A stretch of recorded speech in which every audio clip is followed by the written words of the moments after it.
আরে মুসলমান, এবার তরজমার উপরে এর মানে আপনার মিনিং এর উপরে একটু ধ্যান দেন। আগেই আপনাকে বলিয়েছিলাম যে গেস্ট যদি আপনার হাই কোয়ালিটির হয়, খুব যদি সম্মানওয়ালা হয়, তো বেটাকে পাঠিয়ে ক্ষান্ত থাকে না, ভাইকে পাঠিয়ে ক্ষান্ত থাকে না, সে নিজেও যায় আর মেহমানকে রিসিভ করে মেহমানকে নিয়ে আসে। কারণ সে মেহমান হাই কোয়ালিটি, সে একটা কোয়ালিটি वाला, যার জন্য মালিক সে নিজে যায়। প্যারে মুসলমান, তো দেখুন আল্লাহ পাক পাঠাচ্ছেন হাবিবকে নেওয়ার জন্য, তো অন্য কোন ফেরেশতা নয়, বরঞ্চ ফেরেশতাদের সর্দার, ফেরেশতাদের টিচার জিবরিলকে পাঠাচ্ছে, মিকাইলকে পাঠাচ্ছে, ইসরাফিলকে পাঠাচ্ছে, ইসরাইলকে পাঠাচ্ছে। পাঠানোর সাথে সাথে আল্লাহ কোরআনে বলছেন সুবহানাল্লাযী আসরা বিআবদিহি লাইলাম মিনাল মাসজিদিল হারাম, ও পাক ও পবিত্র জাত যিনি নিয়ে গেলেন। মুসলমান, এখানে বলুন, যদি বলে মানে জিবরিল দ্বারা নিয়ে গেছেন, তাহলে কি উত্তর মানে এখানে তরজমা হতো যিনি আনিয়েছেন, যিনি আনিয়েছেন, যিনি ডেকেছেন, যিনি ডেকেছেন বা নিয়ে গেছেন কারোর মাধ্যমে। আনিয়েছেন কারোর মাধ্যমে যখন ডাকা হয় তখন কি বলা হয়? ডেকেছেন বা মানে আনিয়েছেন বা কারোর মাধ্যমে নিয়ে গেছেন, নিয়ে গেছেন এটা মানে হবে। আর যখন নিজে যাবেন তখন কি বলবে? নিয়ে গেছেন। যখন আপনি বাস স্ট্যান্ডে জিজ্ঞাসা করবে যে আচ্ছা এখানে একটা লোক নামলো, খুব সম্মানীয় ব্যক্তি, তো কে এসেছিল? তো বলছে যে ওর বেটারা তো এসেছিল, অমুকের বেটা, কিন্তু উনি নিজেও এসেছিলেন, উনি নিয়ে গেছেন, উনি নিয়ে গেছেন। তো কোরআন বলছে সুবহানাল্লাযী আসরা বিআবদিহি লাইলাম মিনাল মাসজিদিল হারাম, পাক ও পবিত্র জাত মানে আল্লাহ, পাক ও পবিত্র জাত যিনি কুদরতি জিনার জাত, সে মহান আল্লাহ নিয়ে গেলেন নিজের হাবিবকে মানে মসজিদে হারাম থেকে মসজিদে আকসা, এবং ও লামাকা যার চতুর্সাহির বরকতময় নূরময়, সে রহমান দিয়ে গেলেন নিজের হাবিবকে। বলুন সুবহানাল্লাহ। তার মানে বোঝা গেল শুধু জিবরিল নয়, শুধু মিকাইল নয়, শুধু ইসরাফিল নয়, শুধু ইসরাইল নয়, আর শুধু 70,000 ফেরেশতার জামাত নয়, বরঞ্চ হাবিবকে নিয়ে যাওয়ার জন্য আল্লাহর কুদরতি জাত পর্যন্ত মেহানির বাড়িতে এসেছিল। বলুন সুবহানাল্লাহ। আরে মুসলমান, আজ বলছে কোরআনে কোথায় লেখা আছে, হাদিসে কোথায় লেখা আছে? মুসলমান, মাদ্রাসা, স্কুল, কলেজে যে পড়তে যায় সেই সায়েন্টিস্ট হয়, বৈজ্ঞানিক হয়, প্রফেসর হয়, প্রিন্সিপাল হয়, হয় না, অধ্যাপক হয়। আর যে ফাজলামো করতে যায়, ইয়ারকি মারতে যায়, লাফাঙ্গাগিরি করতে যায়, যে আপনার টাইম পাস করতে যায়, সে কি পায়? তার শুধু ডিগ্রিটাই পায়, সার্টিফিকেটটাই পায়, কোনো হনার পাই না, কোনো কোয়ালিটি পাই না, কোনো রকম পজিশন পাই না, কোনো জায়গায় কোনো রকম আপনার ভ্যাকেন্সি পাই না। কারণ সে তো আপনার যখন পড়ার টাইম তখন তো লাফাঙ্গাগিরি করেছে, আবারাগিরি করেছে, তখন তো আপনার চিটিং করেছে, তখন তো আপনার সর্ব জায়গাতে ফুর্তি মেরেছে, আইয়াসি করেছে। বলার বক্তব্য হলো যে সমস্ত ইউটিউবার মুফতি আজ আপনাকে ধোঁকা দিচ্ছে, এরা তো মাদ্রাসায় তো গেছে, মৌলবি সার্টিফিকেট তো নিয়েছে, পড়তে যায়নি, লাফাঙ্গাগিরি করতে গেছে, চিটিং করতে গেছে, আমারাগিরি করতে গেছে। যার জন্য কোরআনের এত জ্বলন্ত আপনার আয়াত আর হাদিসে পাক এদের বুঝে কখনোই আসে না, এখনো বুঝতে পারেনি। যার জন্য আপনাকে বিভ্রান্তি করে এটা কি সহি হাদিস না এটা যায়িফ হাদিস। মুসলমান, হাদিসের যদি কোয়ালিটি, হাদিসের ডেফিনেশন যদি জিজ্ঞাসা করা হয় তো কাপড়ে পেশাব করে দেবে, আর সে হাদিসের সহি আর যায়িফের আপনাকে মানে তফাৎ বোঝাতে আসে। আরে মুসলমান, এই পবিত্র কোরআনকে চুরি করে আজ আপনাকে গুমরাহ করছে, পবিত্র কোরআনকে উল্টো তরজমা করে উল্টো রকম ব্যাখ্যা করে আপনাদেরকে বিভ্রান্তি করতে চাইছে। কারণ কোরআনে পাক আল্লাহ পাকের মুকদ্দাস কিতাব। এই চিটিংবাজি কখন থেকে শুরু হলো? 1925 থেকে শুরু হলো। আসুন আপনাকে জ্বলন্ত কিছু প্রমাণ দিই। এইখানে আমার স্টপ রাখি, আপনাকে কিছু আপনাকে গোপন তথ্য দেওয়া দরকার আছে। আসুন, আজ আল্লাহ হাবিব প্যারা মুস্তাফা রহমাতুল লিল আলামিন জান্নাত আর জান্নাতের জান্নাত আর জাহান্নামের আপনার দুটো জিনিস মানুষকে বলেছেন, এ মানব শোনো, তোমরা যদি আল্লাহকে মানো, যদি দুনিয়ার সমস্ত রকম কুকর্ম থেকে বিরত থাকো, তো আল্লাহ আখিরাতে দুটো মঞ্জিল, দুটো জায়গা, দুটো মাকাম, দুটো ওই রকম জায়গা তৈরি করেছে। এক হলো জান্নাত, এক হলো জাহান্নাম। তো বলছে ওই জান্নাত আর জাহান্নাম কার জন্য, কিসের জন্য? তো আল্লাহ পাকের প্যারা হাবিব বলছেন, শোনো প্যারা, যে মেহনত যখন আল্লাহ পাক যখন জান্নাতকে তৈরি করলেন আর জাহান্নামকে তৈরি করলেন, তখন আল্লাহ বলছেন, যাও জিবরিল একবার জান্নাতকে পরিদর্শন করে নাও, জান্নাতকে একবার দেখো তো সহি আমি কেমন তৈরি করেছি। হযরতে জিবরিল যখন জান্নাতে গেলেন, যাওয়ার পরে বলছেন, আল্লাহ এত সুন্দর জান্নাত, আল্লাহ তুমি এত সুন্দর জান্নাত তৈরি করেছো, আল্লাহ গো এত সুন্দর জান্নাত তৈরি করেছো। এই জান্নাতকে কেউ যদি একবার দেখে নেয় তো সে সব কিছু ভুলে যাবে, সব কিছু ছেড়ে দেবে, আর এই জান্নাতেরই থাকা আর এখানে প্রবাসের সে আপনার আকাঙ্ক্ষাই করতে থাকবে। আল্লাহ এত সুন্দর, এত সুন্দর, আল্লাহ গো এর তো প্রশংসার শেষ নেই। আল্লাহ পাক বলবেন, জিবরিল জান্নাত তো দেখলে, এবার জাহান্নামকে তো একবার দেখো, জাহান্নামকে তো একবার পরিদর্শন করো। জিবরিল যখন জাহান্নামের দিকে ধাপিত হবে, জাহান্নামের দিকে যখন যাবে, আল্লাহু আকবার, তখন জাহান্নামের ওই আপনার ভড়কানি আগ, ওই আগের তীব্রতা, ওই আগের আপনার উগ্রতা, ওই আগুনের আপনার যে গতিবেগ দেখে হযরতে জিবরিল আল্লাহর কাছে মাপ চাইবে, আল্লাহ তুমি এই জাহান্নাম থেকে পরিত্রাণ দাও, আল্লাহ এই জাহান্নাম থেকে মুক্তি দাও, আল্লাহ এই জাহান্নাম থেকে মুক্তি দাও।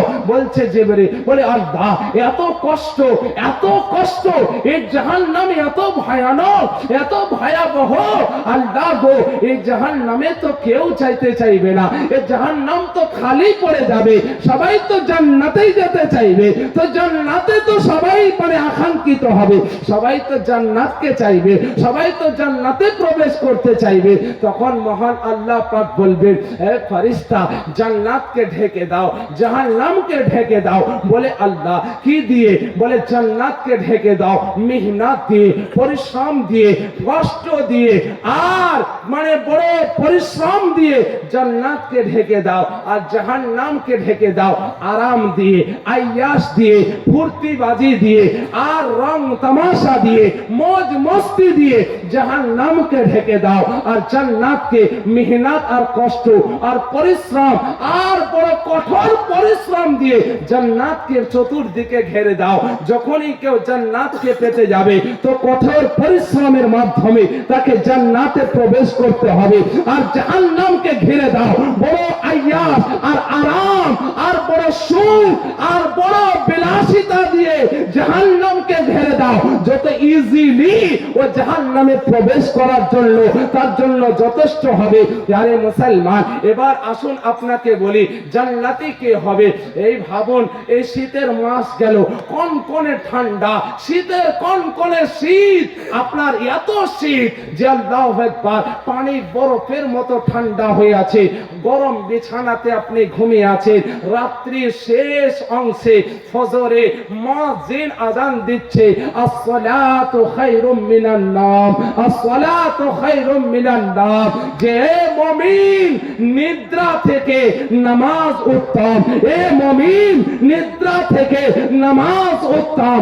এই কথাটা যখন কানে পড়ে গেল, সে আপনার ওই সমস্ত আরাম, ওই আয়াত, ও মাকমালের বিছান, ও আপনার সুন্দর বিছানাকে ছেড়ে, শীতের রাত্রিতে গরম বিছানাকে ছেড়ে, ঠান্ডা ঠান্ডা কনকনে শীতে কাঁপতে কাঁপতে আপনার ঠান্ডা পানিতে তরতাজা পানিতে আপনার ওযু করলো, কষ্ট অনুভব করলো, রাত্রির ঘুম হারাম করলো, মানে গরম বিছানাকে ত্যাগ করলো, করার পরে যে 10 মিনিটের জন্য মানে নিন্দকে মানে ত্যাগ করে দিল, 10 মিনিটের জন্য গরম বিছানাকে ত্যাগ করে দিল, 10 মিনিটের জন্য ঠান্ডা পানিতে নিজেকে কষ্ট দিল, নিজের নফসকে কষ্ট দিল, আল্লাহু আকবার। আর আল্লাহকে রাজি করার জন্য ওই রাতের শেষ অংশে ফজরে যে আল্লাহকে বড় বলে সিজদা করলো, ওই জান্নাতের মালিক হলো, বলুন সুবহানাল্লাহ। ওই জান্নাতের হকদার হলো, ওই জান্নাতের আপনার বাসিন্দা হলো,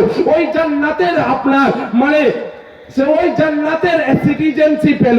হে মুসলমান, তারপরে আসুন রমজান মাস, এ তো মাহে রমজানুল মুবারক, আগামী মার্চ মাসে রমজান শুরু। এ রমজানুল মুবারকে মহান আল্লাহ পাক বলছেন, বান্দা আমি তোমাদের জন্য 1 মাস রোজাকে ফরজ করেছি।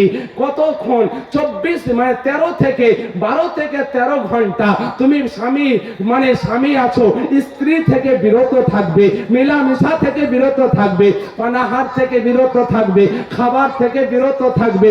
আর 12 থেকে 13 ঘন্টা যদি উপোস থাকো, 12 থেকে 13 ঘন্টা যদি তুমি অনাহার থাকো, 12 থেকে 13 ঘন্টা যদি পানাহার থেকে বিরতি নাও, 12 থেকে 13 ঘন্টা খাবার থেকে বিরতি নাও, স্ত্রী থেকে বিরতি নাও, দুনিয়ার সমস্ত আয়াসি থেকে বিরতি নাও, একটা মাস যদি মেহনত করো, কষ্ট করো, তো তোমাকে দুটো মানে প্রাইজ দেওয়া হবে। এক প্রাইজ ইফতারের সময় দেওয়া হবে, আর দ্বিতীয় প্রাইজ মহান আল্লাহ পাক জান্নাতে যখন প্রবেশের মানে হুকুম দেবে, তো তোমার জন্য জান্নাতের 8 দরজা খুলে দিয়ে আল্লাহ বলবেন, রোজদার তোর যে দরজা দিকে ইচ্ছা সেই দিকে জান্নাতে প্রবেশ করে যাবে। সুবহানাল্লাহ। মুসলমান, ওই রমজান ওই দিন আপনার যে আয়াসে করনে वाला যে এখন যে খাবার খাচ্ছে, রমজানে সিগারেট ফুঁকে বেড়াচ্ছে, গুটকা চিবিয়ে বেড়াচ্ছে, পান খেয়ে বেড়াচ্ছে, ওপেন খৈনি মলে বেড়াচ্ছে, ওপেন আপনার মানে মদ খেয়ে বেড়াচ্ছে, ওপেন সে খাবার খেয়ে বেড়াচ্ছে, ওপেন সে আপনার সে আয়াসে করে বেড়াচ্ছে, মুসলমান তার হালাত কি হবে, তার ঠিকানা কোথায় হবে?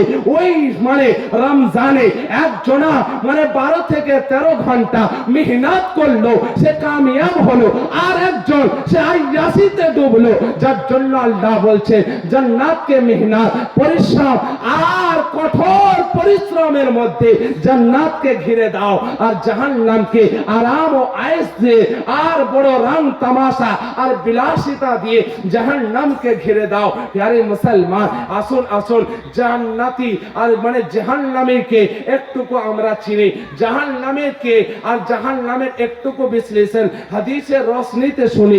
আসুন মুসলমান, আজ যদি আপনি আমি মানে দুনিয়াতে মানে সবার কথা মানি, যদি না মানি কারোর কথা, সেটা হলো আল্লাহ রাসূলের কথা মানি না। প্যারে মুসলমান, আজ যদি আপনাকে কোনো ডাক্তার বলে দেয় যে আপনার সুগার হয়ে গেছে, আপনার সুগার হয়ে গেছে, আপনি চিনি খেতে পাবেন না, আলু খেতে পাবেন না, আপনি সঙ্গে সঙ্গে আপনি বিনা চিনি চা শুরু করে দেন, মিষ্টিকে ত্যাগ করে দেন।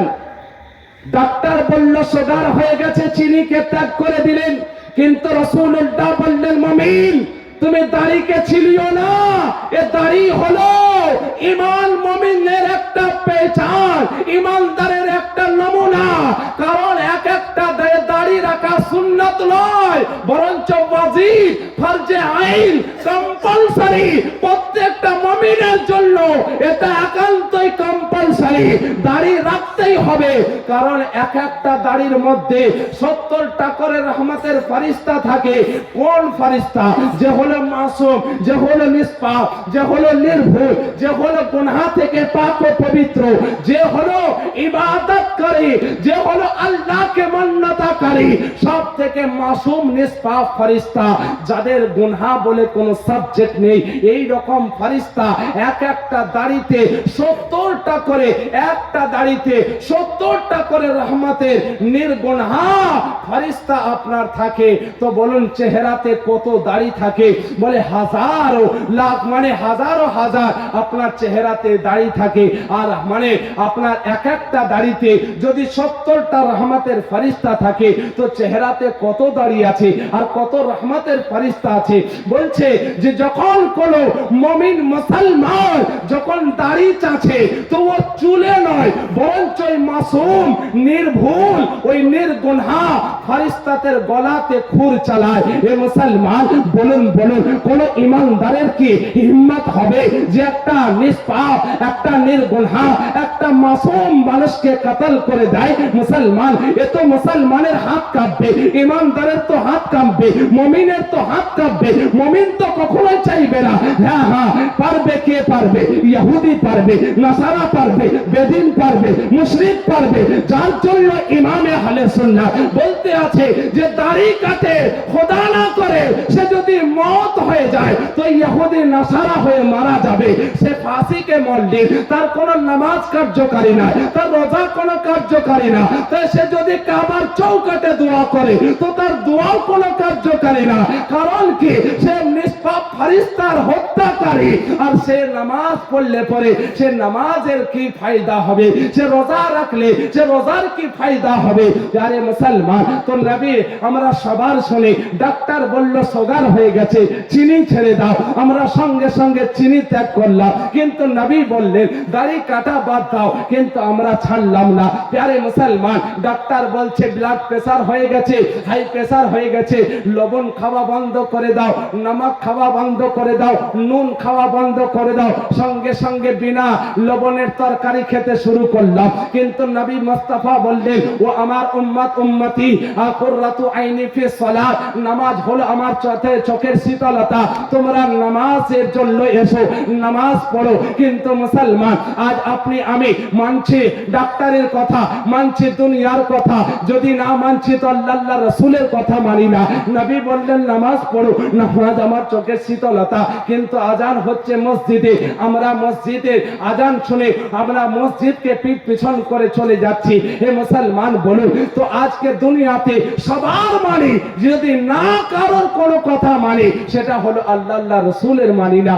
আসুন না মানলে কি হয় আর মানলে কি হয়, একটা হাদিস আপনাকে শোনায়। এটা আমি যে আপনাকে কোরআনের মানে আসল উদ্দেশ্য আর যে কোরআনের উদ্দেশ্য শোনাচ্ছি এটা আপনি হাদিসও পাবেন। আল্লাহর নবী মুদায়ার নবী মুস্তাফা রাহমাতুল লিল আলামিন বলতে আছেন যে কিয়ামতের দিন আল্লাহ পাক ওই সমস্ত মানুষের আপনার চেহারার মধ্যে আগুনকে ছিটাবেন, আগুনকে ছিটাবেন। বলে কাদের উপরে? বলছে তাদের চেহারার উপরে আগুনকে ছিটাবে। বলছে কে? বলে শুধু ছেলে না মেয়ে? বলে উভয়, সে নারী হোক চাই পুরুষ হোক, সে যেই কে হোক না কেন তাদের চেহারাতে আগুনকে ছিটানো হবে। মুসলমান আসুন আপনাকে একটা উদাহরণ দিই।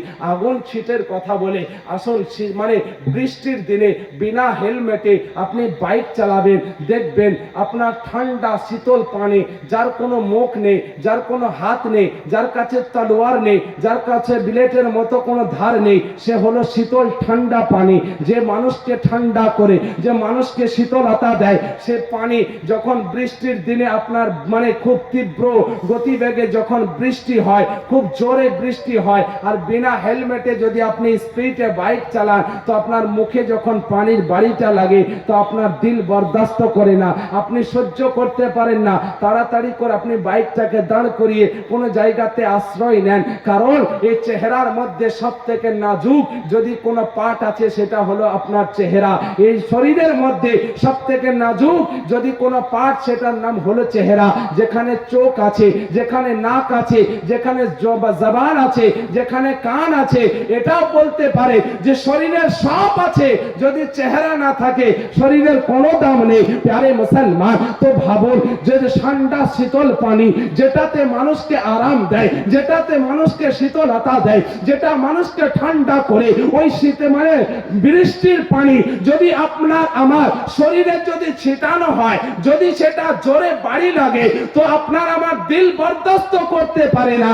তাহলে ভাব ভাবুন, একবার অনুভব করুন, একবার রিয়েলাইজ করুন, একবার নিজেকে আপনি সেই জায়গাতে নিজেকে একবার অনুভব করুন যে এই আগুনের থেকে জাহান্নামের আগুন 70 গুণ বেশি তীব্র হবে, 70 গুণ বেশি আপনার কঠোর হবে। সেই আগুনকে আপনার আমার ওই নাজুক চেহারাতে ওই আগুনকে ছিটানো হবে। এ মুসলমান, ওই আগুনকে কি করে বরদাস্ত করবে? ওই আগুনকে কি করে সহ্য করবে? ওই আগুনকে কি করে তোমার চেহারা বরদাস্ত করবে? ওই আগুনকে কি করে তোমার দিল কবুল করবে? যারে মুসলমান, তো দয়ার নবী মুস্তাফাকে সাহাবায়ে কেরাম বলতে আছে, ইয়া রাসূলুল্লাহ, ইয়া হাবিবাল্লাহ, নবী গো, যাদের চেহারাতে আগুন ছিটানো হবে, যাদের চেহারাতে আগুনকে ছিটানো হবে, তারা কে হবে? তাদের কি পরিচয় হবে? তারা কে হবে? দয়ার নবী বলছেন যে ওই সমস্ত ব্যক্তি চেহারাতে আগুনকে ছিটানো হবে যারা সবার কথা মানবে, আল্লাহ আল্লাহ রাসূলের কথাকে অমান্য করবে। তাদের চেহারাতে জাহান্নামের আগুনকে ছিটানো হবে যারা দুনিয়ার সবার মানবে কিন্তু আল্লাহ আল্লাহ রাসূলের মানবে না, আল্লাহ আল্লাহ রাসূলের নাফরমানি করবে, আল্লাহ আল্লাহ রাসূলের এগেইনস্টে যাবে, আল্লাহ আল্লাহ রাসূলের বিরোধিতা করবে, আল্লাহ আল্লাহ রাসূলের এগেইনস্টে যাবে, বিরোধিতা করবে, তাদের অমান্য হবে, তাদের অবাধ্য হবে, তাদের মানে আপনার চেহারাতে জাহান্নামের আগুনকে ছিটানো হবে। আসল মুসলমান, আপনি আমি সবার মানি, কিন্তু যদি কারোর কথা না মানি সেটা হলো আল্লাহ এবং তিনার রাসূল, তিনারকে মানে আমরা মানি না। যদি আজকে মানে প্রশাসন বলে দেয় যে রাত্রি 12টার পরে আর মাইক বাজানো হবে না, বাজালে তাদের বিরুদ্ধে মানে অ্যাকশন নেওয়া হবে, বলুন আপনি আমি কি করি? 12টা যেই বেজে যায় 5 মিনিট আগেই লাইনটাকে কাট করে দিই, মাইক মেশিনটার মানে মাইকের লাইনকে কেটে দিই, কারণ পুলিশ প্রশাসন আমাদেরকে অ্যালার্ট দিয়েছে, আমাদেরকে সতর্ক বার্তা দিয়েছে। মুসলমান, আজকে মানে দুনিয়ার মানে কোন পাওয়ারফুল আপনাকে অ্যালার্ট দিল, সেই কথাটা তো মেনে নিলাম, কিন্তু আল্লাহর নবী মুস্তাফা বলছেন ও আমার উম্মত উম্মতি, তোমরা সুদ থেকে বাঁচো, তোমরা মানে চুগলি থেকে বাঁচো, কারণ তোমাদের এর ভয়ঙ্কর আঞ্জাম আছে। আমরা সেই কথাটা শুনলাম না। আজ মুসলমান, আপনার আমার যদি থানাতে কোন রকম একটা ডায়েরি হয়ে যায়, কোন একটা যদি নাম থানার রেজিস্টারে উঠে যায়, আর যদি কোন রকম জানতে পারা যায় যে থানাতে নাম এন্ট্রি হয়ে গেছে, তোমার বিরুদ্ধে এফআইআর হয়ে গেছে, তোমার বিরুদ্ধে মানে একটা কমপ্লেন জমা পড়েছে, পুলিশ তোমাকে অ্যারেস্ট করবে আর জেলখানাতে নিয়ে যাবে, মুসলমান রাত্রির ঘুম আমাদের হারাম হয়ে যায়, ঘুম আমাদের উড়ে যায়, আমরা রাত্রির ঘুমাতে আর পারি না। যদিও মুসলমান ওই মানে নামটা, ওই এফআইআরটা ওই আপনার ওই পুলিশের রেজিস্টার থেকে কাটানো সম্ভব, যদি ঘুষ দিয়ে দেন তো নামটা কেটে যেতে পারে, যদি কোনো বড় অফিসারের ফরমাইশ নিয়ে যান, সুপারিশ নিয়ে যান তো নাম কেটে যেতে পারে, কোনো এমএলএ এমপি যদি তাদেরকে প্রেসার দেয় তো তার বিনিময়ে নাম কেটে যেতে পারে।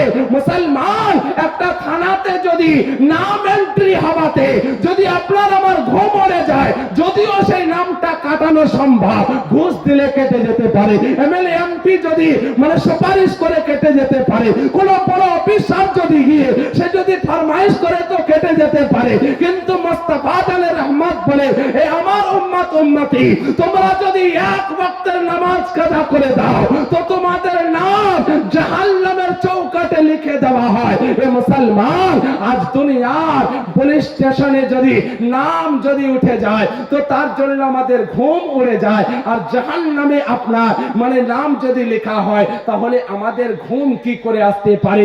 আমাদের ঘুম কি করে আসতে পারে? আরে আপনার মানে নাম আপনার জাহান্নামের খাতাতে উঠছে, আপনার ছেলের নাম জাহান্নামের দরজাতে লেখা হচ্ছে, আপনার বিবির নাম জাহান্নামের দরজাতে লেখা হচ্ছে, আপনার বেটির নাম জাহান্নামের দরজাতে লেখা হচ্ছে। এ মুসলমান, যেখানে কোনো সুপারিশ চলবে না, যেখানে কোনো ঘুষ চলবে না, যেখানে কোনো এমএলএ এমপির কোনো পাওয়ার চলবে না, যে নামকে কাটা শুধু মানে আপনার কোন রকম মানে সম্ভব নয়, বরঞ্চ ইম্পসিবল, যেখানে কোনো রকম পাওয়ার খাটবে না, সেইখানে নাম এন্ট্রি হচ্ছে, অথচ কোনো আমাদের খবর নাই। আর যেখানে নাম কাটার মানে আপনার রাস্তা আছে, যেখানে নাম কাটার একটা মানে পথ আছে, যেখানে নাম কাটানো যেতে পারে, সেখানে নাম উঠে গেলে আমাদের রাত্রের ঘুম হারাম হয়ে যায়। তো আমরা কেমন মুসলমান, আমাদের কেমন মুসলমান? আরে মুসলমান, আজ দুনিয়াতে আজ আপনি কি করে লাপরবাহি ভাবে চলতে পারেন? আজ বলতে আছে আমার বেটা অফাদার নয়, আজ বেটাকে এত এডুকেটেড করলাম, এত মানে পয়সা খরচা করে ডক্টরি পড়ালাম, ইঞ্জিনিয়ারিং পড়ালাম, এত মানে সায়েন্টিফিক পড়ালাম, বড় বড় কলেজেসে, বড় বড় ইউনিভার্সিটিতে, বড় বড় মানে বড় বড় জায়গাতে তাকে তো ডিগ্রি দেওয়ালাম, কিন্তু বেটা শেষ পর্যন্ত আমার সঙ্গে গাদ্দারি করে দিল, বেঈমানি করে দিল। বেটা তো নিজের বউ বাচ্চা নিয়ে বিদেশে থেকে গেল। আজ আমি অসুস্থ হয়ে আছি, খবরটুকু নিতে আসে না। আজ আমি বড় মানে কষ্ট ভাবছি, বেটা আমাকে দেখতে আসে না। আজ একটুকু পয়সা দিয়ে মানে আমাকে হেল্প করে দিচ্ছে, কিন্তু বেটা আমাকে যেটুকু যে সাহারা হবে সেটুকু হচ্ছে না। আজ বেটা গাদ্দার হয়ে গেল, বেটা বেঈমানি করে দিল, বেটা আমাকে বৃদ্ধাশ্রমে পাঠিয়ে দিল, বেটা আমাকে ভিক্ষার থালি ধরিয়ে দিল, বেটা আজকে বউ আমাকে ভাতের পরিবর্তে গালাগালি করতে লাগলো। এই বেটাকে আমি শিক্ষা দিলাম, এই শিক্ষাটাই ভুল হলো। এ মুসলমান, দুনিয়ার শিক্ষা ভুল নয়, দুনিয়ার কলেজ ভুল নয়, দুনিয়ার ইউনিভার্সিটি ভুল নয়, দুনিয়ার কোন প্রতিষ্ঠান ভুল নয়। ভুল কোথায় বলো? আজ থেকে 50 বছর আগে এরকম ইউনিভার্সিটি ছিল, এত ইংলিশ মিডিয়াম ছিল, এত কলেজেস ছিল, এত আপনার মানে জায়গায় জায়গায় এত আপনার বিএড কলেজ ছিল, এত কি ডিগ্রির কলেজ ছিল? ছিল না। কিন্তু সেই যুগের মানুষের মধ্যে সততা ছিল, ইমানদারি ছিল, দিনদারি ছিল, পরেশগারি ছিল। তাদের সন্তানরা অফাদার হয়েছে। বাপ যদি রাস্তায় গেছে, বড় যুবক বেটা যদি বিড়ি খেয়েছে, বাপকে দেখে বিড়ির আগুন সমেত হাতে ধরে নিয়েছে। আজ তো মুসলমান দুনিয়ার হালাত তো এমন যে মদের বোতল ওপেন, বাপ তো বাপ দাদার সামনেও মদের বোতল নিয়ে বসে যাচ্ছে। এই মুসলমান, আজ এ সমস্তর কারণ কি? বলছে কারণ এটাই। বলছে কারণ কি? বলে তাহলে অসভ্য, এই শিক্ষিতরই এটাই হয়। বলে শিক্ষার নয়, বলে শিক্ষার কোনো দোষ নাই। বলে দোষ কিসের? বলছে দোষ হলো তার রক্তের, দোষ হলো তার মাংসের। বলে রক্ত আর মাংসের দোষ কি রকম? বলছে তুমি যে হারামের টাকা যখন খাচ্ছ, ওই হারামের টাকাতে তোমার ব্লাড তৈরি হচ্ছে, হারামের টাকাতে তোমার মাংস তৈরি হচ্ছে। তো তোমার ওই মাংস ওই ব্লাড থেকে তুমি সন্তান জন্ম দিচ্ছ, তো ওই সন্তান যতই ডাক্তার আর মাস্টার হয়ে যাক না কেন, তুমি হারামের টাকায় তুমি তাকে লালন পালন করেছো। তো সে যদি তার শিক্ষা তাকে অফাদার বানাতে মানে পরামর্শ দিচ্ছে, কিন্তু তার রক্ত আর তার মাংস তাকে অফাদার হতে দিচ্ছে না। কারণ রক্ত আর মাংসটা তো হারামের টাকাতে তৈরি, যার জন্য বাপ মায়ের অফাদার হবার জন্য ওই রক্তর মাংস কখনোই পরামর্শ দেয় না, ও সর্বদাই পিন করতে আছে। যার বাদৌলতে আজ দুনিয়ার সন্তান গাদ্দার হচ্ছে, বেঈমান হচ্ছে, বেওফা হচ্ছে, মা বাপের ধোঁকাবাজ হচ্ছে। মুসলমান, আজ যদি নিজের ছেলেকে অফাদার বানাতে চাও, যদি তাকে মানে সত্যিকারের মানব বানাতে চাও, এই জন্য ডাক্তার এপিজে আব্দুল কালাম বলে যে আমি দুনিয়াতে বড় আশ্চর্য অবাক করে একটা দৃশ্য দেখলাম। বলে কি? বলে কুকুরের পেটের বাচ্চা ভবিষ্যতে কুকুর হয়, গরুর পেটের বাচ্চা ভবিষ্যতে গরু হয়, শুয়োরের পেটের বাচ্চা ভবিষ্যতে শুয়োর হয়। কিন্তু বড় আশ্চর্যকর ঘটনা, মানুষের পেটের বাচ্চা জন্মে মানুষ হয় না, ওকে দুনিয়াতে মানুষ তৈরি করতে হয়। এই মুসলমান, যদি এটা আপনাকে মানতে অসুবিধা হয়, তাহলে যে কোনো বাচ্চা যখন জন্ম নেবে, জন্মের পর থেকে নিয়ে তাকে কোনো কিছু শিক্ষা দেবেন না। সে যা কিছু করবে তার প্রত্যেকটা ডিমান্ডকে আপনি পূরণ করুন, তার প্রত্যেকটা চাহিদাকে আপনি মেটান, তাকে কোনো বিষয়ে কোনো কিছু বাধা দিয়েন না। দেখেন পুরো দুনিয়াকে মানে আপনার পুরো দুনিয়াকে বিষাক্ত করতে ওই একাই যথেষ্ট হয়ে যাবে। কারণ ওর মধ্যে মানবিকতার শিক্ষা নেই, মানসিকতার শিক্ষা নেই। ও দুনিয়াতে রাজ করার জন্য যে কোনো পদক্ষেপ তুলে নেবে, আর সেটাই আজ দুনিয়াতে হয়ে গেছে। আরে মুসলমান, শিক্ষা দিয়ে কি করবে? এডুকেটেড বানিয়ে কি করবে? বড় বড় কলেজে পড়িয়ে কি করবে? বড় বড় ইউনিভার্সিটিতে পড়িয়ে কি করবে? বড় বড় ডিগ্রি দিয়ে কি করবে? আরে তুমি রক্ত আর মাংসটাই তো তুমি হারামে তৈরি করে দিয়েছো। তুমি যতই শিক্ষা দাও, তার মাংস রক্ত তাকে অফাদার হতে দেবে না, সে গাদ্দারি করবে। কারণ হারামের রক্তে তার মাংস আর মানে রক্ত তৈরি হয়েছে। যারে মুসলমান, আসুন আপনাকে বলি, এই হারামের রক্ত আর হালালি রক্তের মধ্যে কেমন তফাৎ। আজ মুসলমান হারামি কোন জায়গাতে নিয়ে যায় আর হালালি কোন জায়গাতে নিয়ে যায়। আজ মুসলমান আজ বলতে আছে যে আজ মুসলমানকে দেখতে গেলে মুসলমান একটা মানে যদি ছিটকালি দেখে তো তাকে দেখে ভয়ে চমকে ওঠে। রাত্রিবেলায় যদি একটা বিড়াল দেখে তো কাপড়ে পেশাব করে দেয়। যদি রাস্তাতে কুকুর ভুগতে লাগে তো মুসলমান সে আপনার মানে ছুট মারতে লাগে। কারণ বুঝদিন হয়ে গেছে, কাইয়ার হয়ে গেছে, দুর্বল হয়ে গেছে। বলছে কারণ কি? বলছে কারণ এ দুর্বল হওয়ার কারণ কি, কাইয়ারাতার হওয়ার কারণ কি, অসহায় হওয়ার কারণ কি, ডরপোক হওয়ার কারণ কি? বলছে কুকুর ভুগলে পরে মানে কামড়িয়ে দেয় যদি, তার জন্য দৌড়ে পালিয়ে যাচ্ছে। কুকুর থেকে তো বাঁচতে হবে। কুকুর যখন দেখলো একে ভুগলাম তো এ ছুটতে লাগলো, মানে এত বড় ডরপোক আছে, এত বড় দুর্বল আছে, একে কামড়ালে পরে কেউ বাঁচাতে আসবে না। যারে মুসলমান, কিন্তু দেখুন আজ মানুষ কত বেওয়াফা, কত গাদ্দার, কত বেঈমান। আরে মানব, তুমি শিক্ষা কারোর কাছে নেবে না নেবে, কুকুরের কাছেই নিয়ে নাও।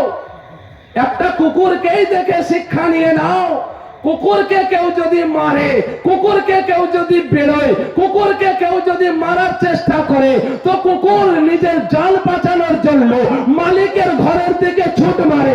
কারণ জানে যে মালিক এর হাত থেকে বাঁচানে वाला কেউ যদি আছে, তোমার মালিক আছে, তো মালিকের ঘরের দিকে টান মারে। এ মুসলমান, তুমি কেমন মুসলমান, তুমি কেমন ইনসান? আজ তোমাকে মারছে, তোমাকে পিটছে, তোমাকে অপমান করছে, তোমাকে লুটিয়ে নিচ্ছে, তোমার ঘর কেড়ে নিচ্ছে। এখনো পর্যন্ত তুমি বাঁচানোর জন্য মালিকের দিকে যাচ্ছ না। মালিককে তো মেনেছো, কিন্তু মালিকের দিকে একবার তো দেখো তোরে। আল্লাহ বলছেন বান্দা, আমি তোর মালিক, যদি আমার কাছে নিজের বাঁচানোর জন্য আমার কাছে সুপারিশ করে তো আমি আল্লাহ তোর মাদাত করি। বলুন সুবহানাল্লাহ। কিন্তু মুসলমান এক কুকুরকে মারলে কুকুর নিজের মালিকের কাছে যায়, তার বিশ্বাস আছে, তার ঈমান আছে যে মালিকের কাছে গেলে এই জালিমের হাত থেকে আমার মালিক বাঁচিয়ে নেবে, মার খেতে আমি বেঁচে যাব। কিন্তু আমি মানুষ, আপনি মানুষ, আমার বিশ্বাস নাই যে খালিক ও মালিক আল্লাহ কাছে যদি আমরা যাই তো আমরাও বেঁচে যাব, ওই বিশ্বাসটুকু নাই। হে মুসলমান, এর কারণ কি? এর কারণটা কি? বলছে মানুষ এত দুর্বল। বলছে আগের পূর্বের ইতিহাস উঠিয়ে দেখুন, পুরো ওয়ার্ল্ড ওভার ওয়ার্ল্ডে যখন 1/3 মুসলমান ছিল, যখন মুসলমানের পার্সেন্টেজ আপনার বড় কম ছিল, যখন 100-র মধ্যে আপনার 10% মুসলমান ছিল, 90%ই অন্য কেউ ছিল, তখন ওয়ার্ল্ড ওভার ওয়ার্ল্ডে মুসলমান রাজত্ব করেছে। ওয়ার্ল্ড ওভার ওয়ার্ল্ডে মুসলমানের হুকুমত চলেছে। ভারতে 800 বছর মুসলমান হুকুমত করে গেছে, 850 বছর মুসলমান হুকুমত করে গেছে। এত মুসলমানের পার্সেন্টেজ ছিল না। বলছে তাহলে তারা কিভাবে করেছে? বলছে তারা বাহাদুর ছিল, তারা বীর ছিল, তারা মুজাহিদ ছিল। বলছে বাহাদুর কে হয় আর মানে ভয় ডরপোক কে হয়? বলছে যখন কেউ গুনাহ করতে লাগে সে বুজদিল আর ডরপোক হয়ে যায়। সে রাত্রিতে বিড়াল দেখলে পরে কাপড়ে পেশাব করে দেয়, কুকুর ভুগলে পরে সে ভয় পেয়ে যায়। আর বাহাদুর ওইজন ব্যক্তি যে হাজার যদি একদিকে দাঁড়িয়ে যায় তো আল্লাহ রাসূলের মোহাব্বতকে দিলে নিয়ে সে পিছল পা হয় না। হাজার কাফিরের উপরে এক বাহাদুর, এক ইমানদার সিপাহী ভারী পড়ে যায়। বলুন সুবহানাল্লাহ। আসুন আপনাকে বলি, এই ডরপোক বুজদিল গুনহার কারণে হয়, আর বাহাদুর ইমানের কারণে হয়, আল্লাহ রাসূলের মোহাব্বতের কারণে হয়। তার আপনাকে এক্সাম্পল, ফর এক্সাম্পল উদাহরণ আপনাকে দিই। টিপু সুলতানের নাম শুনেছেন? বলুন না, শুনেছেন তো? পড়েছেন অনেকে, অনেকে শুনেছেন। টিপু সুলতান ইনাকে ভারতের মানে ফাতায়ে সুলতান বলা হয়। মানে ভারতকে মানে আজাদি দেওয়ার এনার বড় ভূমিকা ছিল। প্যারে মুসলমান, এ টিপু সুলতান যতদিন ভারতে জিন্দা ছিল, ইংরেজের বাপের দিন হয়নি যে বলে দেয় ভারত আমার। কিন্তু যেদিন সুলতানের শহীদ হয়ে গেল, যেদিন সুলতান ইন্তেকাল করে গিয়েছিলেন, সেই দিন ইংরেজ বলে দিয়েছিল যে ভারত আমার, আজকের পর থেকে ভারত আমাদের। কারণ যতদিন টিপু সুলতান জিন্দা ছিলেন ততদিন ইংরেজেরও হিম্মত হয়নি যে বলে দেয় ভারত আমাদের। কিন্তু যেদিন সুলতান শহীদ হয়ে গেলেন, সুলতান ইন্তেকাল করলেন, সেই দিন বলছে যে ভারত, ইংরেজ বলে দিল ভারত আমাদের। তো টিপু সুলতান কে ছিল? মা বোন যদি তোমরা আছো, তোমরা নিজেদের দিলের কান থেকে শোনো। যুবক ভাই আপনারাও শুনুন যে মুজাহিদ বাহাদুর কোথা থেকে তৈরি হয়, আর ডারপোক দুর্বল অসহায় কাইয়ার কোথা থেকে তৈরি হয়। প্যারে মুসলমান, সুলতান টিপু সুলতান একদিন নিজের সিংহাসনে রাজ দরবারে বসে আছে। ইংরেজের কাশিদ এলো, ইংরেজের পিয়ন এলো, ইংরেজের আপনার এজেন্ট এলো। আসার পরে টিপু সুলতানকে বলল, সুলতান, ইংরেজ আপনার সঙ্গে ডিল করতে চায়, আপনার সঙ্গে এগ্রিমেন্ট করতে চায়, আপনার সঙ্গে কিছু মুআহিদা করতে চায়, কিছু আপনার সঙ্গে চুক্তি করতে চায়। তো আপনার যে বিশ্বাসিত লোক, আপনার যে সব থেকে গ্রহণযোগ্য লোক, আপনার যে সব থেকে নিকটের মানুষ, তাকে আপনি পাঠান আর ইংরেজদের সঙ্গে ডিল করুন, চুক্তি করুন। কোনো যুদ্ধ নয়, কোনো খুনাখুনি মারামারি নয়, একটা চুক্তির মধ্যে, এগ্রিমেন্টের মধ্যে মানে আমরা ভারতের মধ্যে থাকতে চাই। সুলতান দেখলো যে আমার বিশ্বাসিত, সব থেকে আমার গ্রহণযোগ্য, আমার মনোনীত আর কে হতে পারে? আমার ছোট ভাইয়ের থেকে আর কে বিশ্বাসিত হতে পারে? সুলতান নিজের ছোট ভাইকে বললেন, ভাই যা আর ইংরেজের সঙ্গে ডিল করে আয়, ইংরেজের সঙ্গে এগ্রিমেন্ট করে আয়, ইংরেজের সঙ্গে যা চুক্তি করে আয়, ইংরেজ কি বলতে চাইছে শুনে আয়, আর যেই রকম ভাববি সেই রকম চুক্তি করে আসবি। যখন সুলতানের ভাই, ছোট ভাই আপনার চলে গেলেন, চলে যাওয়ার পরে একটুকু বিলম্ব হয়েছে ফিরতে, কিছুক্ষণের মধ্যে তার কি করলো, আশেপাশের যারা বন্ধু ছিল সুলতানের বা নিকটের যারা মানে আপনার কাজের লোক ছিল, তারা এসে সুলতানের কানে কি জন্য একটা আপনার চুপকি করে বলে দিল। সুলতান আপনার রাগান্বিত হয়ে পাইচারি শুরু করে দিল, খুব মানে আপনার ইদিক ওদিক করে অস্থিরতা শুরু হয়ে গেল। যখন দেখছে আরো আসতে লেট হচ্ছে, সুলতান আরো আপনার রাগান্বিত হয়ে আরো আপনার পাইচারি শুরু করতে করতে মায়ের হুজরাতে, মায়ের ঘরে প্রবেশ করে গেল। মাকে গিয়ে বলতে আছেন, মা আমার ভাই আমার নাম কাটিয়ে দিল, মা আমার ভাই আমার নামকে ধোলাই মিটিয়ে দিল, মা আমার সমস্ত ইজ্জতকে সব নিলাম করে দিল, মা আমার ভাই আমার সঙ্গে গাদ্দারি করলো, মা আমার ভাই আমার সঙ্গে বেঈমানি করলো। মা বলছেন, সুলতান কি বলতে চান? বলছে, মা আমার ভাইকে ইংরেজের সঙ্গে এগ্রিমেন্ট করতে পাঠিয়েছিলাম, কিন্তু আমাকে কেউ খবর দিল আমার ভাই ইংরেজের সঙ্গে এগ্রিমেন্ট করা বাদ দিয়ে তাদের সঙ্গে হাতে হাত মিলিয়ে নিয়েছে, তাদের সঙ্গে হাতে হাত মিলিয়ে সে আমার সঙ্গে গাদ্দারি করেছে।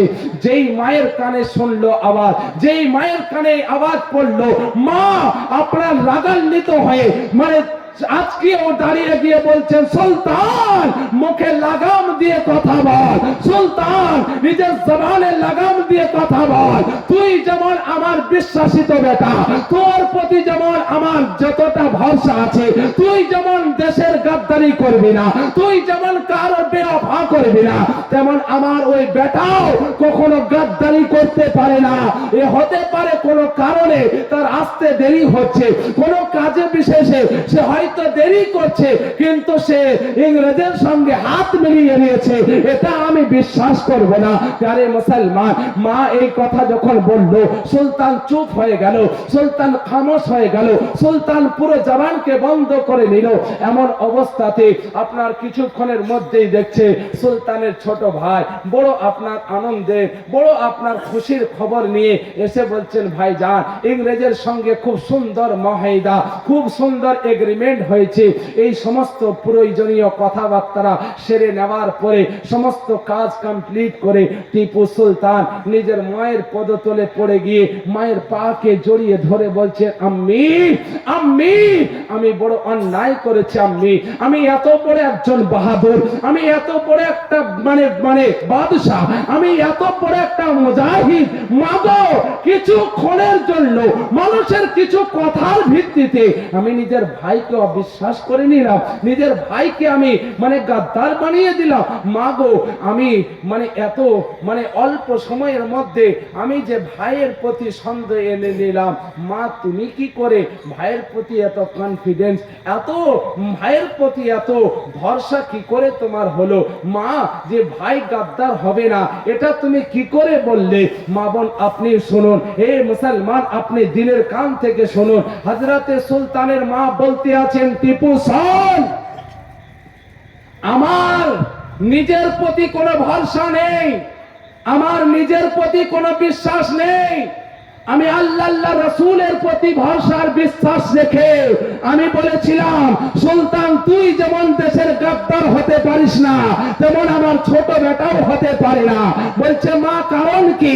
বলে সুলতান তোরা যখন ছোট ছিলি তো তোদেরকে যখন দুধ পান করানোর প্রয়োজন হতো, তো এমন কোন সময় ছিল না যে আমি বিনা ওযুতে তোদেরকে দুধ পান করিয়েছি। যখনই ওযু দুধ পান করানোর প্রয়োজন হতো আগে ওযু করে নিতাম, আর দুধ যখন তোরা পান করতি তো নবী মুস্তাফার উপরে দরুদ পড়তাম। বলুন সুবহানাল্লাহ। তো আমার ঈমান আর বিশ্বাস হলো যে নবীর শরীয়তকে মেনেছি, যে নবীর উপরে দরুদ পড়তে পড়তে আমি বেটাকে দুধ পান করিয়েছি। ওই বেটা আর যা হতে পারে হতে পারে, কিন্তু গর্দন কাটাতে পারে, নিজের হাতের তালু কারো সঙ্গে বিক্রি করতে পারে না। বলুন সুবহানাল্লাহ। যারে মুসলমান, তো সুলতানের মা বলছেন, বেটা যখন তোদেরকে দুধ পান করিয়েছি তো ওযু করেছি, আর যখন দুধ পান করিয়েছি তো নবীর উপরে দরুদ পড়েছি। আজ মুসলমান তো তার বেটা আপনার ভারতের ভারতকে স্বাধীনতা করবে না তো আর কে করবে? টিপু সুলতান তার কোল থেকে হবে না তো আর কার কোল থেকে হবে? আপনার আমার মা বোনের কোল থেকে।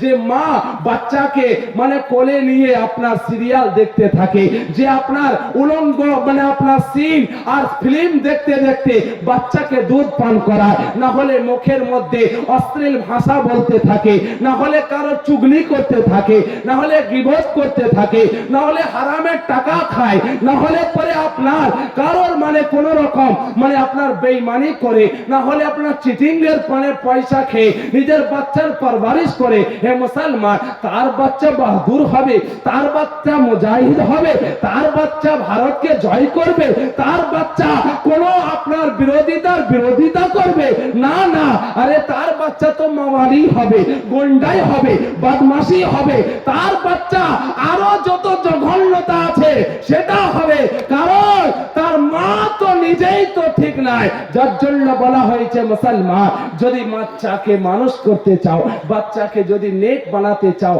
তো মা বাপের কোল থেকে হয়। মা বাপ যদি ইমানদার হয়, মা বাপ যদি দিনদার হয়, মা বাপ যদি পরেজগার হয়, মা বাপ যদি ইমানদার হয়, নিঃসন্দেহে তার সন্তানও ইমানদার হবে, তার সন্তানও পরেজগার হবে।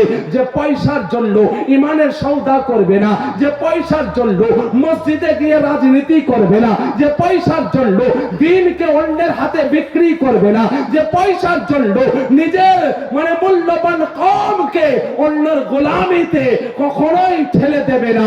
মুসলমান কাল যেমন মুজাহিদ, এক মুজাহিদ যেমন সারা দুনিয়ার উপরে ভারী পড়েছে, আজও ওই রকম মুজাহিদ পুরো দুনিয়ার উপরে ভারী পড়বে। কারণ একটাই হবে, যতক্ষণ পর্যন্ত গুনাহ থেকে তওবা না করবে মুসলমান, গুনাহকে যতক্ষণ না ছাড়বে, গুনাহতে তওবা করে নাও। বলছে গুনাহ ছাড়লে কি হবে? বলছে গুনাহ যদি ছেড়ে নাও তাহলে পরে, গুনাহ যদি ছাড়ো তাহলে পরে আল্লাহ তোমাকে মর্তবা দেবে। আরে দুনিয়ার উসুল, দুনিয়ার সংবিধান হলো, দুনিয়ার সংবিধান হলো, যদি তুমি নিজের ভুল স্বীকার করো তো তোমার মজাক উড়াবে। কারোর কাছে যদি আত্মসমর্পণ করো তোমার দুর্বলতার সুযোগ নেবে। তুমি যদি কোনো অন্যায় করো আর যদি কোর্টে সারেন্ডার করো তো তোমাকে ফাঁসি দেবে, জেল দেবে, জরিমানা করবে। কিন্তু মহান আল্লাহ পাক বলছেন, বান্দা তুমি যতই গুনাহ করে নাও, যদি তওবা করার জন্য হেঁটে আসো তো আল্লাহর রহমত তোমার দিকে দৌড়ে যাবে। বলুন সুবহানাল্লাহ।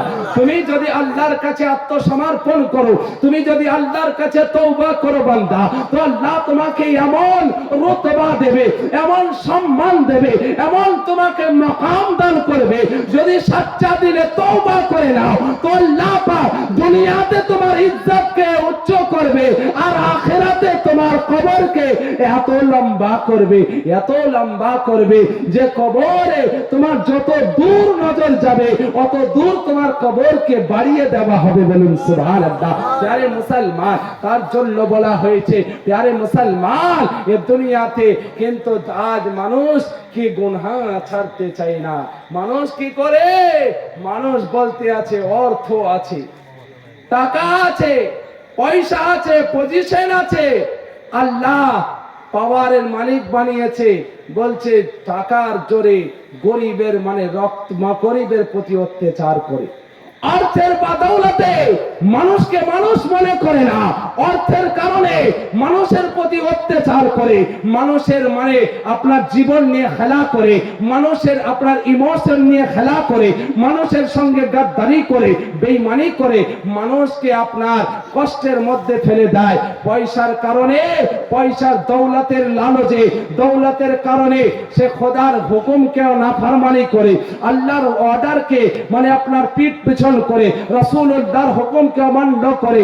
এই সমস্ত ব্যক্তিকে বলি, এ দুনিয়ার দৌলত ওয়ালা শোনো, আল্লাহর কোরআন বলতে আছে, এ দুনিয়ার দৌলত ওয়ালা শোনো, আল্লাহর কোরআন বলতে আছে, এ দুনিয়ার দৌলত ওয়ালা শোনো, যে দৌলতের উপরে ঘমন্ড করিও না, অর্থের উপরে ঘমন্ড করিও না, পয়সার উপরে ঘমন্ড করিও না। আল্লাহ দৌলত দিয়েছে তো কি হয়েছে? এ দৌলতের মালিক হলো আল্লাহ, এ দৌলতের মালিক হলো আল্লাহ, তোমার জীবনের মালিকও হলো আল্লাহ। আল্লাহর দরবারে যেতে হবে, মৃত্যু বরণ করতে হবে। বলো বান্দা, যখন তুমি মারা যাবে তো তোমার সঙ্গে 5 মিটার 5.5 মিটার কাফন ছাড়া আর সঙ্গে কিছুই যাবে না। আর আল্লাহ যদি না চায় ওই কাফনটুকু তোমার নসিব হবে না। আল্লাহ যদি নারাজ থাকে ওই কাফনটুকু তুমি পাবে না। এমন জায়গায় মওত হয়ে যাবে যে তোমার গোসলের লোক পৌঁছাবে না, তুমি জানাজাটুকু পাবে না, তুমি কারোর হাতের মাটিটুকু পাবে না। তো কিসের অহংকার করো, কিসের ঘমন্ড করো, কিসের তাকাব্বুর দেখাও, কিসের এত আর অহংকার দেখাও? প্যারে মুসলমান, তো বলছে কার কাছে কার দুনিয়া সুন্দর হবে, কে ইজ্জত পাবে, কে আখিরাতে জান্নাতের মালিক হবে? বলছে যে দুনিয়াতে যে যত লম্বা সফর করবে, যে দুনিয়াতে যে যত লম্বা সফর করবে তো মদিনাতুল মুনাওয়ারা সবুজ গম্বুজ তার নজরে আসবে। বলুন সুবহানাল্লাহ। যে যত লম্বা সফর করবে মদিনার গম্বুজ দেখতে পাবে। আর যদি ইমানি হালাতে মারা যায় তো কবরে ও রাসূলুল্লাহ নূরানি চেহারা দিদার করবে। বলুন সুবহানাল্লাহ।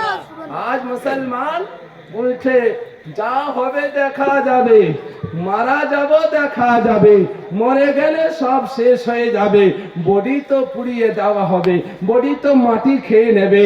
হে মুসলমান, এ তো অন্যের মাযহাবে হতে পারে, যে নিজে পাথর, যার খোদা পাথর, যার সবই পাথর। আরে আমার তো আল্লাহ জিন্দা, রবের জিন্দা পবিত্র কোরআন আছে, আর আমরা জিন্দা রসুলের কালেমা পড়ি। কোন নবী, যে নবীকে আল্লাহ এত পাওয়ার দিয়েছেন যে মাটি থেকে আসমানের চাঁদকে ইশারা করেছে, তো ইশারার কারণে চাঁদ দুটুকরো হয়ে গেছে। বলুন সুবহানাল্লাহ। দুনিয়াতে এমন কাউকে তো নিয়ে এসো যে চাঁদ তো চাঁদ একটা কাগজকে দুটুকরো করে দেখিয়ে দেয় আঙ্গুলের ইশারাতে, তাহলে মেনে নেব যে তুমি বড় পাওয়ার वाला, বড় খোদা, তুমি বড় পাওয়ার वाला। কিন্তু মুসলমান कुर्बान जान नबीर पति, वो नबी अमार, वो नबीर कलमा पढ़ने वाला हमें मुसलमान, अपनी मुसलमान, वो नबीर उम्मती, যে নবীকে আল্লাহ পাক এতটা পাওয়ার দিয়েছে যে মক্কার জমিনে দাঁড়িয়ে আকাশে হাত বাড়িয়েছে তো আপনার চাঁদ দু টুকরো হয়ে গেছে। আবার সূর্যকে ইশারা করেছে তো ডোবা সূর্য আবার আসরের ওয়াক্তে উঠে দাঁড়িয়েছে। বলুন সুবহানাল্লাহ। আরে মুসলমান, তো এই যুগে ও যুগে মেনেছিল কে? যে ইমানদার, সে মেনে নিয়েছিল সাচ্চা নবী, কালেমা পড়েছিল লা ইলাহা ইল্লাল্লাহ মুহাম্মাদুর রাসূলুল্লাহ। কিন্তু কে বলেছিল জাদুকর? আবু জেহেল, উতবা, শৈবা, মুগীরা, কাফিররা কি বলেছিল? এ মুহাম্মদ জাদুকর, মাদাল্লাহ আস্তাগফিরুল্লাহ। তো আচ্ছা জাদুকরকেই বলো না, কোন জাদুকরকেই বলো না যে আমার আল্লাহ পূর্বে সূর্য উদয় করে পশ্চিমে অস্ত দেয়, তো দুনিয়ার কোন বড় জাদুকর একবার তো পশ্চিমে সূর্যকে উদয় করে দেখিয়ে দে, জন্ম যে তুই খোদা বা তোর বড় জাদুর কামাল আছে। মাদাল্লাহ আস্তাগফিরুল্লাহ। নবী তো জাদুকর না, এ তো নবী তো আল্লাহ পাকের লাডলা, এ তো নবী আল্লাহর সবথেকে প্যারা। আল্লাহ তো তিনাকে পাওয়ার দিয়েছে, আল্লাহ আকবার। তিনি চাইলে পরে, আরে আল্লাহ হযরত ঈসা রুহুল্লাহকে আপনার মুর্দাকে জিন্দা করার ক্ষমতা দিয়েছে, তো মুর্দা জিন্দা হওয়ার পরে আবার গুনাহ করতে পারে, আবার পথভ্রষ্ট হতে পারে, আবার বেঈমানি রাস্তা নিতে পারে, কিন্তু আল্লাহ পাক রাসূলুল্লাহকে এমন এমন কিছু দান করেছে যে আল্লাহু আকবার, মুর্দা ঈমানকে জিন্দা করার ক্ষমতা রাসূলুল্লাহকে দিয়েছে। বলেন সুবহানাল্লাহ। পরিপূর্ণভাবে যে একবার নবীর মুহাব্বতের জাম পান করে নিয়েছে, যে একবার নবীর কালেমাকে মোহাব্বত সহকারে পড়ে নিয়েছে, তার প্রতি যতই জুলম হয়েছে, সমস্ত অত্যাচারের সামনা করতে রাজি হয়েছে, কিন্তু ইসলামকে ছাড়তে রাজি হয়নি মুসলমান। তো সেই যুগে ওই চাঁদকে দু টুকরো করাকে মেনে নিয়েছে তো আবু বকর হয়েছে, আর চাঁদকে দু টুকরো করাকে মানতে পারেনি তো আবু জেহেল হয়েছে। এই যুগে আজ যে আপনাকে বলে নবী আমার মতো মানুষ, নবী মরে মাটির সঙ্গে মিশে গেছে, জানবেন এরা আবু জেহেলের বংশধর। আর যে জানে নবী জিন্দা আছে, নবী হায়াতুল নবী, নবী রওজাতে জিন্দা আছে, আর নবী কোথায় আসবে না আসবে কোনো গ্যারান্টি নাই, কিন্তু আশিকে রাসূলের কবরকে, অন্ধকারকে দূর করার জন্য ও নিজের আশিকের, নিজের চাহনেওয়ালার কবরে নবী অবশ্যই হাজির হয়ে তার কবরকে নূরওয়ালা করবে। বলুন সুবহানাল্লাহ। এ মুসলমান, তো ও নবী, তো এ তো অন্য কারোর মাযহাব, যে মরে গেল আগুনে পুড়িয়ে দিল শেষ হয়ে গেল। মুসলমানের তো শেষ নয়, কারণ মুসলমানের জন্মতে শেষ শুরু নয় আর মৃত্যুতে শেষ নয়। কারণ বলতে আছে যে মুমিন হবে, যে মুত্তাকি হবে, যে পরেজগার হবে, তার দুনিয়া যত সুন্দর হবে তার থেকে বেশি সুন্দর তার কবর হবে, আর কবর যত সুন্দর হবে তার থেকে তার বেশি অধিক সুন্দর তার হাসর হবে। বলে তার থেকে তার বেশি সুন্দর তার আখিরাত হবে। বলে কারণ কি? কারণ বলে কারণ কি? কারণ বলে কারণ এটাই যে তুমি যখন হজ করতে যাবে তো কাবাকে দেখতে পাবে, আর যখন মৃত্যু বরণ করবে ইমানি হালাতে তো কাবার কাবা নবীকে কবরে পাবে। বলুন সুবহানাল্লাহ। এ তো মুমিনের এটা একটা বিশাল বড় বিষয়। আরে মুসলমান তো যার কবরে মানে যে হজ করতে যাবে তো কাবাকে দেখতে পাবে, তো কাবাকে হজ করে অত খুশি হওয়া দরকার নেই, যতটা এতটা খুশি হওয়া তো হওয়া তার থেকে অধিক খুশি হওয়া তো দরকার মওতের কথা শুনে। কারণ মরলে পরে আরে দুনিয়াতে হজ করলে কাবা দেখতে পাবে, আর ইমানি হালাতে মরলে পরে কাবার কাবা রাসূলুল্লাহকে দিদার পাবে। আরে মুসলমান তো যে মুমিন হবে সে মওতকে ভয় পাবে না, সে মানে কোনো কুকুরকে দেখে ভয় পাবে না, কারণ কুকুর তো মুসলমানকে দেখে দুম হিলিয়েছে, কুকুর মুসলমানকে দেখে দুম হিলিয়েছে। আর আজকে কুকুর ভুগছে তাতে ভয় পেয়ে যাচ্ছে, তাই কুকুর ভয় দেখাচ্ছে, দেখাচ্ছে না? কুকুর আপনাকে কামড়াতে আসছে, কুকুর আপনাকে ঘর থেকে বেঘর করে দিচ্ছে, ঘরের চৌকাঠে কুকুর বসে আছে আপনাকে হাউ করছে, আপনি রাস্তা মানে ওইখান থেকেই আপনি ওখান থেকে উধাও হয়ে গেলেন, ঘরের মালিক কুকুর হয়ে বসে আছে। আমি কাউকে মানে হিট করছি না, আর কাউকে উপলব্ধি করে বলছেন, আমি কোরআনের তাফসীর বলছি বাবা। সূরা কাহাফকে উঠান, আসহাবে কাহাফ, সূরা কাহাফের মধ্যে দাকিয়ানুস জালিমের অত্যাচারে 7 জন যুবক দিন ইসলামকে কবুল করেছিল, মুসলমান হয়েছিল, আল্লাহর ইবাদত করার জন্য তার রাজ্য ছেড়ে রাত্রি অন্ধকারে বেরিয়ে যাচ্ছিল, আর তাদের পিছনে একটা কুকুর পিছন ধরেছিল। সেই কুকুর যখন পিছন ধরলো, এ আসহাবে কাহাফের যুবকেরা ভাবলো এ তো কুকুর, এ নিজের ব্রাদারি নিজের বংশের কুকুর কাউকে দেখলে পরে এ তো চেঁচাতে লাগবে, এ তো ভুগতে লাগবে, চেঁচাবে এ আর ধরা পড়বো আমরা, তো একে তো তাড়াতে হবে।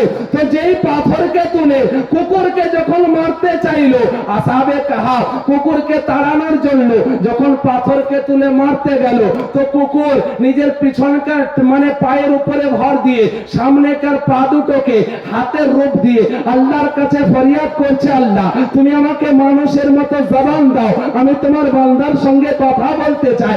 আল্লাহর দয়া হলো, ও কুকুরকে জবান দেওয়া হলো। কুকুর বলতে আছে, এ আসহাবে কাহাফের দল, তোমরা কি ভাবছো আমি কুকুর, আমি অন্য কুকুরকে দেখে চিৎকার করলে তোমাদের উপরে চেঁচাবো, তোমাদেরকে মানে ধরিয়ে দেব? না না, আল্লাহ পাক আমাকে কুকুর বানাতে পারে, আল্লাহ পাক আমাকে নাপাক বানাতে পারে, কিন্তু আল্লাহ এতটা জ্ঞান দিয়েছে যে কাকে দেখে চেঁচাতে হবে আর কাকে দেখে চেঁচাতে হবে না। বলুন সুবহানাল্লাহ। বলে বান্দা তুমি তো আল্লাহ বানা, তোমরা তো আল্লাহকে মেনে নিয়েছো, তুমি তো মুসলমান হয়ে গেছো, আর তোমাদেরকে আমি ভালোবেসে নিয়েছি, আমি তোমাদের সাথে যেতে চাই।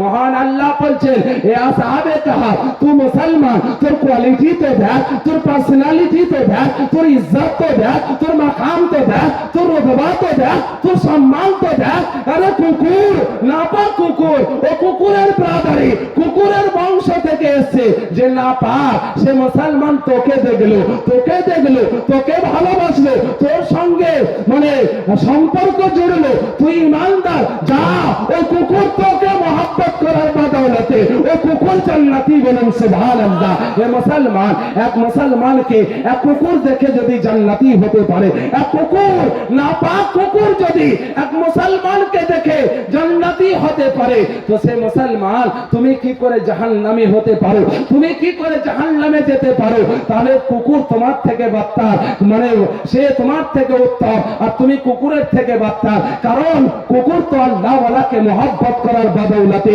মুসলমানকে দেখার বদৌলতে সে আল্লাহর কাছ থেকে জান্নাতের সার্টিফিকেট পেয়ে গেল। আর আজ মুসলমান আমরা কুকুরের ভুকানিতে, কুকুরের চেঁচানিতে আজ আমরা নিজেরা ভয় পেয়ে যাচ্ছি। তাই আমাদেরকে চতুর্দিকে কুকুর ভয় দেখাচ্ছে। মুসলমান আর যখন কুকুর মানে কুকুর দম হেলাচ্ছিল কখন, যখন পূর্ণ মুসলমান ছিল, ভিতর থেকে ইমানদার ছিল, পার্সেন্ট মানে পার্সেন্টেজে কম ছিল, 7 জন ছিল, পুরো দুনিয়া কুফরের মধ্যে ছিল, পার্সেন্টেজে 7 জন ছিল, কিন্তু ঈমান ছিল, বিশ্বাস ছিল, সাচ্চা মুসলমান ছিল, গাদ্দার ছিল না, যার জন্য কুকুর লেজ হিলিয়েছিল। আজ মুসলমানের পার্সেন্টেজ ज्यादा হলে কি হবে, বেশি হলে কি হবে, ভিতর থেকে ফুটবলের মতো খোকলা হয়ে গেছি। যার বাদৌলতে যে যেরকম পারছে কিক মারতে আছে এ মুসলমান। তো যেদিন তুমি ফুটবল হয়ে যাবে তো কিক তো সবাই মারবে। আর যদি ফুটবলের থেকে যদি তুমি বল হয়ে যাও, মজবুত যদি তুমি একটা তুমি যদি ব্যাট হয়ে যাও তো তোমাকে লাত মারবে না, ব্যাট তো বলকে মারবে। তাহলে মুসলমান তো তুমি বল নয় বরঞ্চ ব্যাট হয়ে যাও। তো ব্যাট কখন হবে, যখন অন্তর থেকে মুসলমান হবে। তো মুসলমান কখন হবে, যখন রাসূলুল্লাহকে দিল থেকে মানে, নবীর মোহাব্বত যখন দিল থেকে করে নেবে। তো নবী বলছেন কুররাতু আইনি ফি সালাত, নামাজ হলো আমার চোখের শীতলতা, চোখে নামাজ হলো আমার চোখের ঠান্ডা। হে মুসলমান, নবী বলছেন 5 ওয়াক্তের নামাজ পড়ো। আজ তুমি কেমন মুসলমান, নামাজকে ত্যাগ করে তুমি রাতের পর রাত থাকো, তুমি সিনেমা দেখো, আড্ডাবাজি করো, তখন তোমার টাইমের কদর থাকে না। আর মসজিদে গেলে পরে তুমি বারবার ঘড়ি দেখতে থাকো।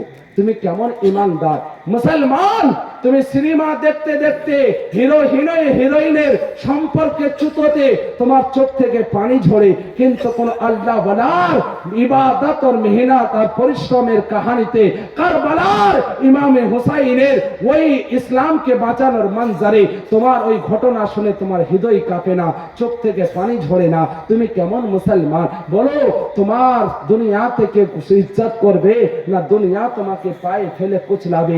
আজ বলছে মুসলমান সব থেকে অপমানিত, লাঞ্ছিত, ঘৃণিত হওয়ার কারণ কি? কারণ হলো মুসলমান আমরা গুনহার দলদলে ডুবে গেছি। আজ দেখুন সুদের ধান্দা, আজ দেখুন জুয়ার ধান্দা, আজ দেখুন গিবতের ধান্দা, আজ দেখুন মদের পার্টি, আজ দেখুন বড় বড় 5 স্টারে আইয়াসি করে। হে মুসলমান, নিজের বেটিকে আজকে বেহায়া ড্রেস পরিয়ে বাজারে ছেড়ে দি, কলেজে পাঠিয়ে দি, কোন বেটির খেয়াল রাখি না বেটি কি করছে, কোথায় যাচ্ছে, কোন রকম লাপরওয়াহি করে দি। দিন কি দুনিয়া কি কোন রকম কোনো কিছু না, ইহুদি নাসারার তরিকাকে আপন করে নিয়ে আজ মুসলমান কাইয়ার আর দুর্বল হয়ে যাও। আর বলতে থাকো হাদিস ও কোরআন মানে না, হাদিস ও কোরআন বুঝে না। এই ঘর সূত্র বিবেচন, তুমি মানুষকে বিভ্রান্তি সহি আর জয়ীফের হাদিস বুঝাবে পরে আগে নিজেকে পরিবর্তন হও, আগে নিজেকে চেঞ্জ হও, আগে ইংরেজের দালালি করা বন্ধ করো। সৌদিকে বলো রিয়েল আর যাকাত খাওয়া বন্ধ করবে, আর ইসরায়েলের সঙ্গে হাত মেলানো বন্ধ করবে। সেই দিন তোমাকে জানবো যে তুমি ইবাদতকারী। কারণ শয়তান যতই ইবাদত করে রে ও শেষ পর্যন্ত শয়তানি হবে, কারণ ওর মধ্যে গাদ্দারি আছে। তো তুমি যতই ইবাদতগিরি দেখাও না কেন, সৌদি আজ যদি কার পাওয়ারে আছে, ইসরায়েলের পাওয়ারে আছে, হাজার সাহাবাকে শহীদ করে আজ যারা দুনিয়াতে ওয়াহাবিয়াতকে ফেলাতে চাইছে। মুসলমান 1925-এর ইতিহাসকে উঠান, কোন গাদ্দার কোন বেঈমানের কথা শুনতে হবে না। ইতিহাস পড়ুন, আল্লাহ আপনাকে মানুষ বানিয়েছে, মানুষ বুদ্ধি দিয়েছে, চোখ দিয়েছে। কারণ ইউটিউবের বক্তাদের বক্তব্য শুনে নিজেকে বিভ্রান্তি হয়ে কোথায় কিভাবে নামাজ পড়বে দেখতে হবে না। সাহাবা কিভাবে নামাজ পড়েছিলেন, তাবেঈন কিভাবে নামাজ পড়েছেন, আউলিয়া কিভাবে নামাজ পড়েছেন, বুজুর্গানের দিন কিভাবে নামাজ পড়েছেন, সেইগুলোকে ফলো করুন। তাহলে নিশ্চয় আপনার ঈমান সালামত থাকবে। আর ঈমান যখন সালামত থাকবে তো দুনিয়াতে আপনার ইজ্জতও বরকরার থাকবে।